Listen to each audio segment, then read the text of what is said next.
So I wanted to start off just by asking, like, Mhm. what makes self-storage different than some investing different than some of the other asset classes? And then how did Mhm. you land on self-storage? Meaning, did you automatically just say, "Hey, self-storage is the way that I want to go," or did you try other asset classes as well too before you got started I in did.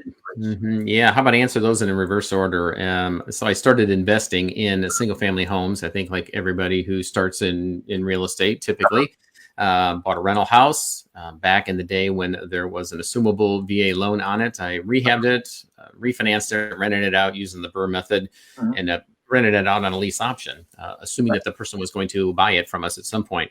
Mhm. We take those proceeds and then we bought two more properties just like it. And we continued on until we found ourselves with about 75 single family homes. And I realized that, boy, that was a lot of chasing the tenants around in the single Wow. family homes. So I thought, well, I'm going to scale this up by buying apartments. So I went out and we bought a number of apartment complexes, thinking, economies of scale would make it easier to manage and have a little more free time, but only to found that really just kind of compounded the issues. So we found ourselves with 420 apartments and 75 houses, and just didn't have all the freedom and the cash flow that we had expected. And so we Mhm. were still trying to slug it out until we get our mortgages paid down and get to that place where it was smoother sailing, but never really achieved that. So barring getting out of real estate, I mean, we love real estate for all the reasons that afford us, the benefits of Mhm. investing in, which is appreciation and depreciation at the same time. We can borrow money to buy it, and rental real estate is fantastic if it weren't for the tenants.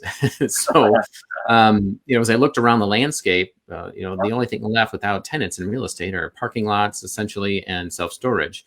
So I became a student of the industry, started looking into it, and to your point, the first question is why self storage? And what I found is that, unlike habitational real estate or houses or apartments, when somebody doesn't pay, you go through the process of, evicting them, which takes, a lengthy amount of time. And right now, almost impossible to do. In the meantime, they can stay in your place for free, destroy the place if they want to. And then when they move out, if they still have a job, I walk out of court with a little piece of paper and maybe the ability to collect.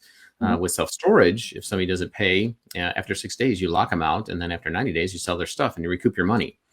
Mhm. And so that right there was the worth of the price of admission. And our turns in apartments and houses, and we're averaging about $1,300 a turn from lost rent and replacing or cleaning carpet and painting and repairs.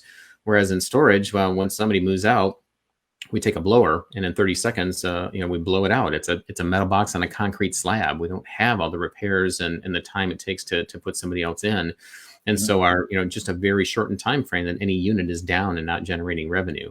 So there's another, whole host of reasons why, but those two right there, I mean, if you were to able to do that in your habitational real estate, Mhm. lock somebody out and move them out and sell their stuff and recoup some of your money, and your turns that involve taking a blower and blowing it out, it'd be far more profitable. And so that's why I made the switch and the move over to self storage.